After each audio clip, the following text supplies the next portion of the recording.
Maka di mana-mana saya sekarang ceramah membuat tema menyongsong kebangkitan Islam. Kenapa tema saya selalu menyongsong kebangkitan Islam? Karena ini fakta.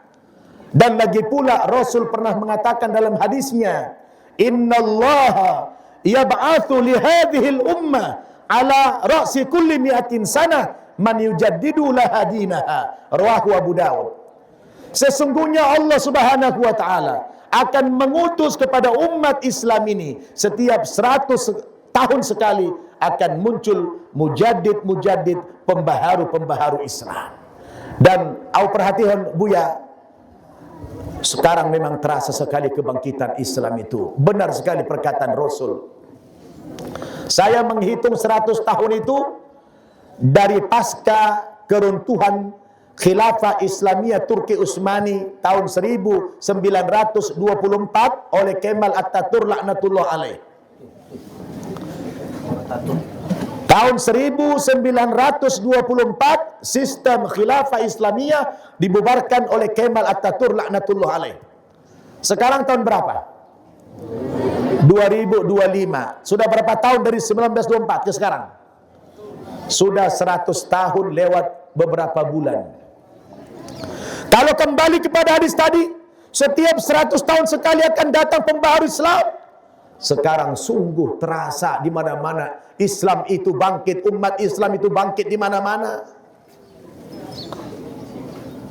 Nah, anak-anakku semuanya, boleh ditanya, ayah, 30 tahun yang lalu kita sulit menemukan wanita pakai jilbab, betul? Di kampus-kampus, kalau ada 1000 mahasiswi, belum tentu ada 1-2 yang pakai jilbab. Tapi sekarang ini, di mana-mana wanita pakai jilbab, di mana-mana pesantren tahfiz Quran bertumbuhan, di mana-mana pesantren besar, pesantren kecil bermunculan, di mana-mana majlis taklim. Sudah apa yang diramalkan Nabi tadi, setiap 100 tahun sekali datang pembaharu Islam. Ini sudah terbukti anak-anakku sekalian. Betul? Dan sudah banyak tokoh-tokoh politik yang bermunculan yang membela Islam. Kemarin Presiden Prabowo berapi-api pidato di PBB meminta kemerdekaan rakyat Palestina. Dia lantang pidato tanpa teks dan tanpa ada rasa takut, penuh dengan percaya diri, menggemparkan para sidang PBB itu. Subhanallah. Di Afrika Barat ada satu negara kecil namanya Burkina Faso. Di situ ada presiden baru, anak muda, umur 35 tahun jadi presiden. Namanya Ibrahim Traore. Sekarang dia menjadi presiden Islam yang paling ditakuti dan disegani dunia, karena dia kemarin berhasil mengusir tentara penjajah Prancis. Subhanallah. Jadi anak-anak, kita sambut sekarang ini kebangkitan umat Islam. Apa? Lewat kalian inilah umat Islam sedang bangkit hari ini.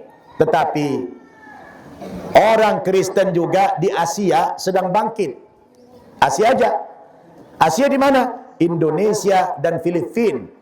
Kalau di Eropa, di Amerika, di Australia, Kristen sudah bubar. Umatnya kemana lari? Larinya menjadi agnostik. Agnostik itu mirip-mirip ateis. Karena mereka bekas Kristen, mereka sebut sebagai agnostik. Agnostik, orang yang ragu terhadap Tuhan dan ragu terhadap agama. Sebagian kecilnya masuk Islam. Saya bersyukur Buya, alhamdulillah sudah mengunjungi semua tempat suci agama-agama samawi. Saya sudah sering pergi ke Masjid Al-Haram, ke Masjid Nabawi. Saya juga sudah 2 kali pergi ke Masjid Al-Aqsa. Dan saya alhamdulillah bersyukur bisa juga pergi ke tempat suci orang Kristen di Yerusalem, di Bethlehem. Saya sudah naik juga ke Bukit Golgata. Saya juga sudah pergi ke Vatikan di Roma sana. Saya lihat dengan mata kepala saya, Roma itu, Vatikan itu adalah tinggal berada di kota Roma.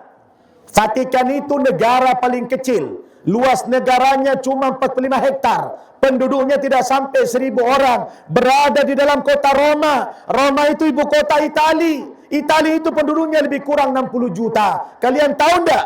Itali yang berdampingan dengan Vatikan itu tadinya 98% beragama Katolik, sekarang di sana tidak sampai lagi 3% yang beragama Katolik. Sampai di pusat Katolik saya pun mereka sudah tinggalkan agama Katolik. Apalagi lah di barat sana mereka rame-rame meninggalkan agamanya. Maka inilah peluang kepada dai, peluang kepada ustaz, peluang kepada para santri, kalian nanti jadi mubaligh. Dakwah kita ke seluruh dunia. Wa ma kunna mu'adzibina hatta nab'atha rasula. Yang Allah katakan tadi, Allah tidak akan mengazab satu kaum sampai datang kepada mereka dai-dai, mubalik utusan Allah, berdakwah kepada mereka, mengajak mereka semua kepada la ilaha illallah. Maka didikan santri Darul Ikhlas jangan buya. Mereka jangan hanya kita bentuk menjadi anak-anak yang soleh. Tidak cukup kalian hanya menjadi anak yang soleh. Ustadz berharap kamu semua harus menjadi anak yang muslih.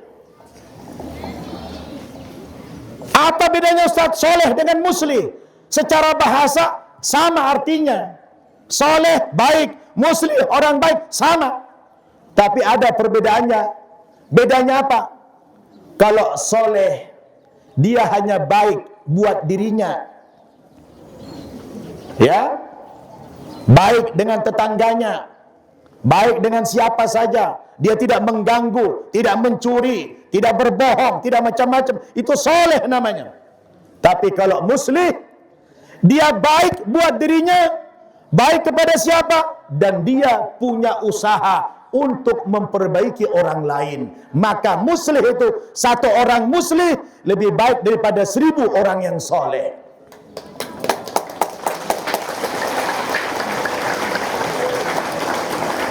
Maka di Quran ada jaminan dari Allah. Lihat dalam surat Hud ayat 117. Wa ma kana rabbuka liyuhlikal qura bidulmin wa ahluha muslihun, bukan wa ahluha solihun. Ayatnya wa ahluha muslihun. Allah subhanahu wa ta'ala tidak akan mengazab suatu negara dengan cara yang zalim kalau di negara itu masih banyak orang-orang yang muslih, masih banyak orang-orang yang ingin memperbaiki masyarakatnya, bukan hanya soleh, tapi dia punya pribadi muslih yang selalu ingin merubah, memperbaiki rakyat dan umatnya. Maka satu orang muslim itu lebih hebat daripada 1.000 orang yang soleh. Kamu lihat dalam sejarah, cuma kalau menjadi muslim ini harus siap mental. Kalau jadi orang soleh tidak perlu siap mental. Kalau muslim tidak perlu, kalau soleh tidak perlu siap mental. Tapi muslim harus punya mental pemberani. Kenapa? Karena kalau jadi orang soleh, anak-anak, tidak ada musuhnya. Nggak dong, lawannya nggak dong. Semua orang simpati, semua orang, semua orang senang, semua orang suka dengan orang yang soleh. Nggak ada musuhnya orang yang soleh, betul nggak? Tapi kalau sudah jadi muslim, siap-siap kamu punya musuh. Contohnya mana? Rasulullah sallallahu alaihi wasallam ketika masih menjadi pribadi soleh, dari umur 0 sampai 40 tahun, beliau masih menjadi laki-laki yang soleh. Laki-laki yang soleh, laki-laki yang baik, belum menjadi rasul, belum menjadi nabi, betul tidak? Dari umur berapa? Dari umur 0 sampai umur 40 tahun, dia baru menjadi laki-laki yang soleh. Ada enggak musuh di Nabi? Waktu Nabi jadi pribadi soleh punya musuh tidak? Enggak ada musuh Nabi, enggak ada musuhnya. Semua orang suka dengan Nabi. Paman-pamannya senang dengan Nabi ketika masih menjadi pribadi soleh. Enggak ada musuh dia. Tapi begitu berumur 40 tahun, turun wahyu, diangkat menjadi rasul, Lalu ada perintah 3 tahun kemudian untuk berdakwah, fasda bima tu'mar wa arid anil musyrikin. Turun ayat, ya ayyuhal muzammil, ya ayyuhal muddathir, qum fa'anzir wa rabbaka fakabbir wa thiyabaka fatahhir. Sejak itu banyaklah bermunculan musuh-musuh Nabi, bukan hanya orang lain, termasuk paman-pamannya menjadi musuh berat Nabi. Kenapa? Nabi tidak lagi menjadi pribadi soleh. Dia sudah bergeser menjadi pribadi yang muslih, menjadi orang yang ditugaskan Allah untuk berdakwah, merubah masyarakatnya yang jahiliyah, merubah akhlak masyarakat yang bobrok. Dan ternyata masyarakat jahiliyah tidak suka dirubah yang seperti itu. Padahal Nabi Muhammad itu bukan penjahat. Nabi Muhammad itu bukan orang yang haus kekuasaan. Nabi Muhammad itu bukan mau merampok harta orang sana. Lalu kenapa Nabi Muhammad dimusuhi? Kenapa Nabi Muhammad diusir? Kenapa Nabi Muhammad mau dibunuh?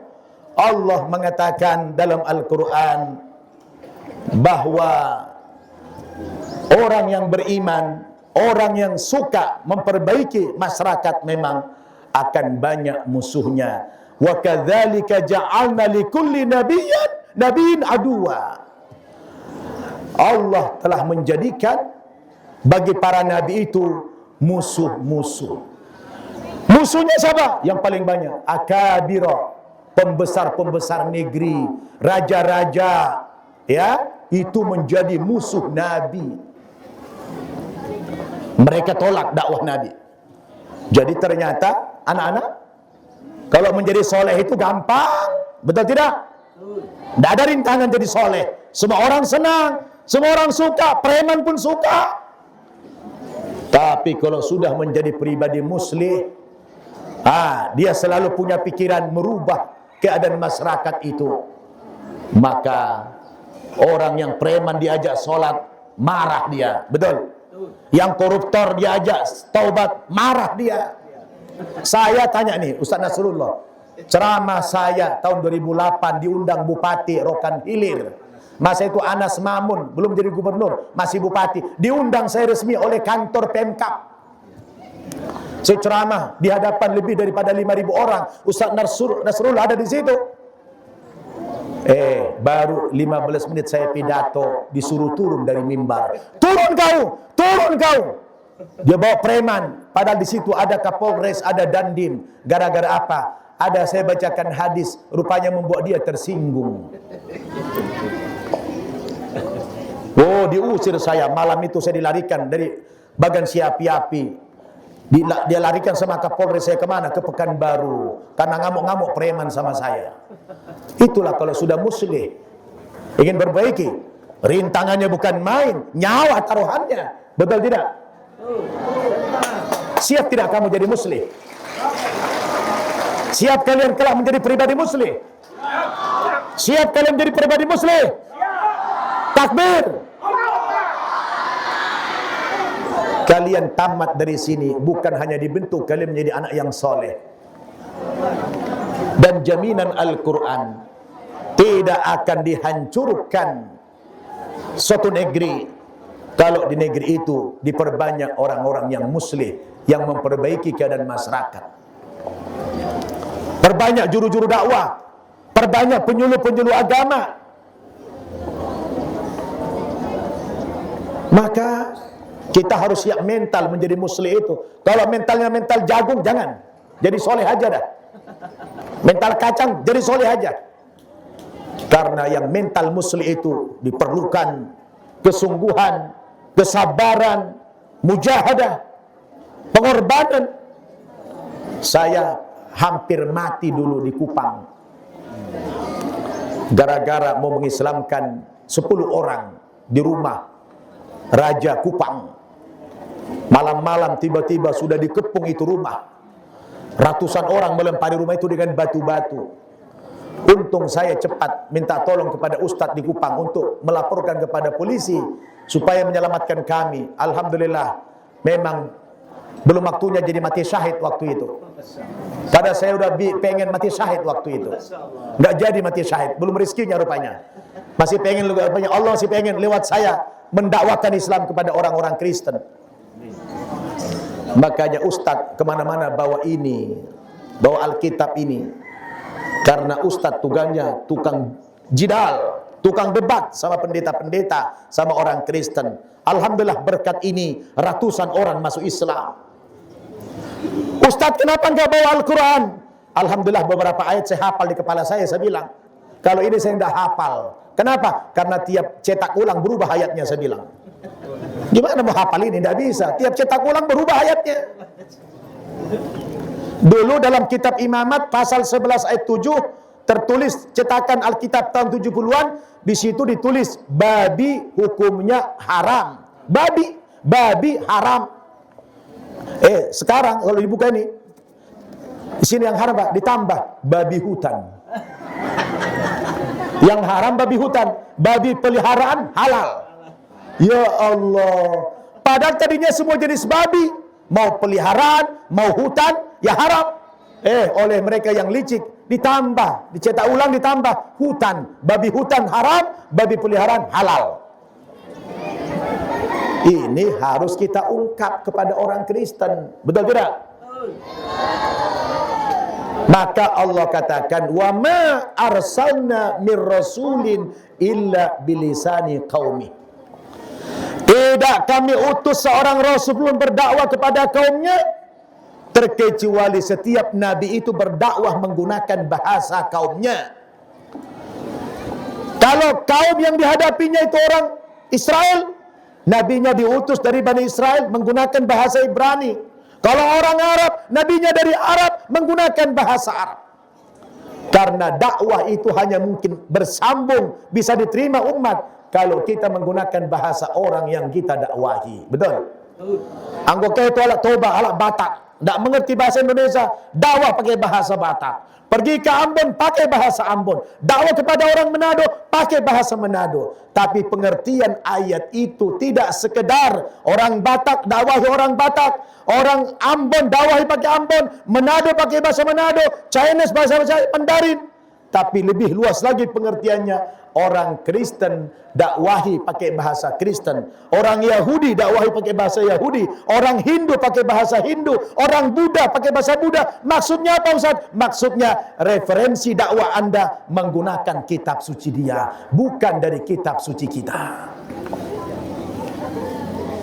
Kalau kita bacakan ayat Quran ratusan ayat, dan mempan, dia nggak percaya kok sama Al-Quran kita.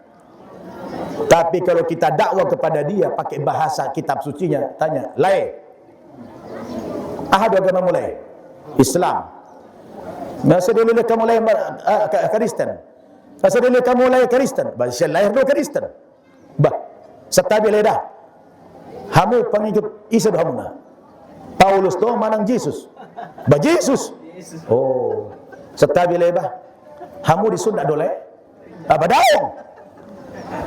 Alana idok kolai nakin hamu pengikut Yesus. Buat sama dan disunat.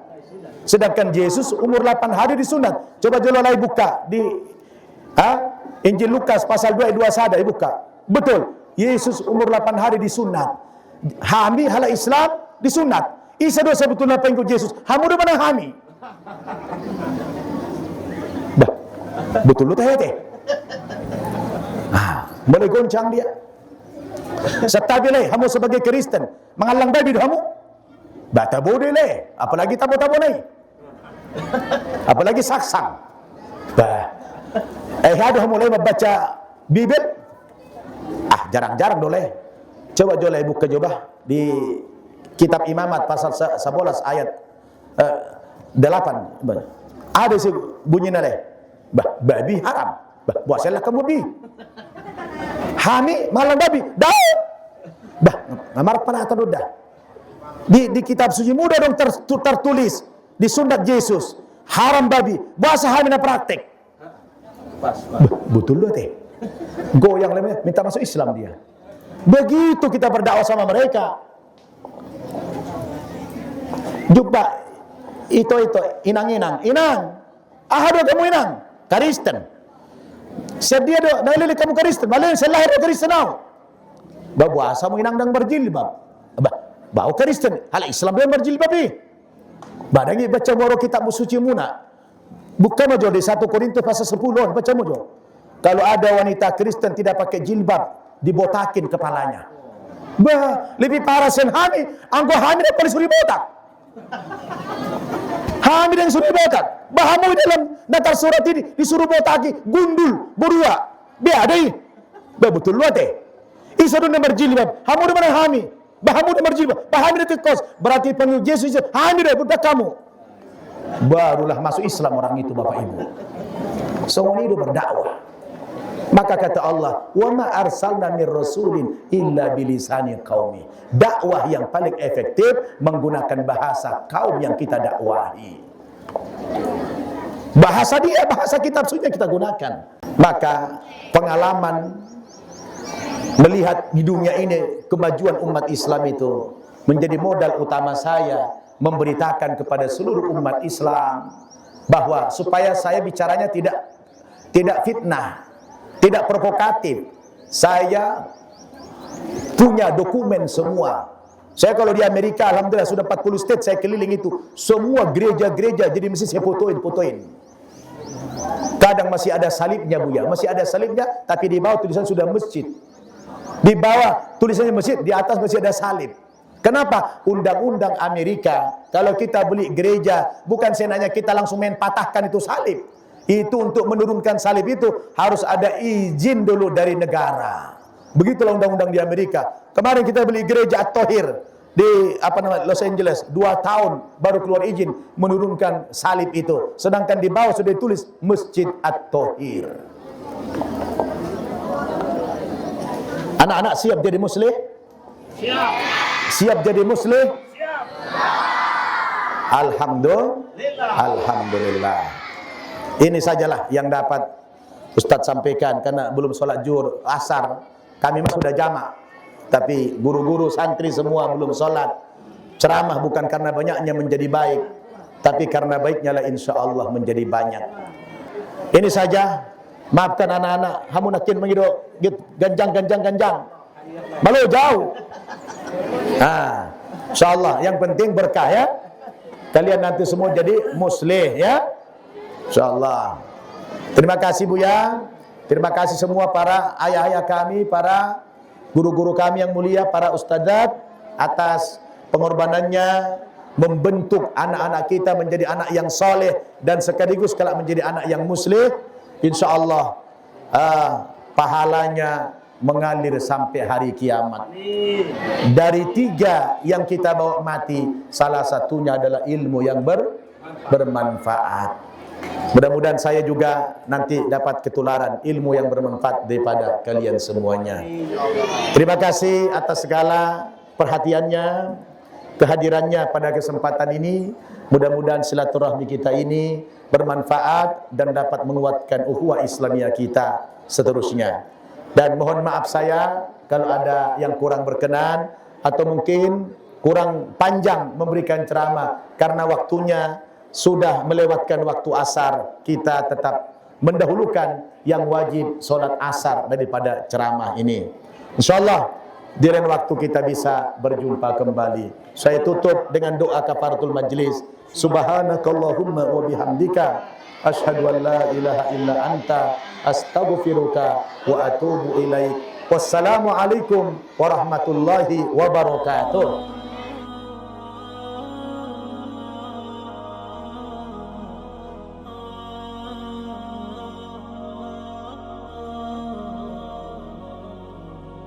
معنا نهج حياة جئنا تبصرة عن كل ضلال أعددنا بضع رسالات تحمل نورا للأجيال معنا نهج حياة جئنا تبصرة عن كل ضلال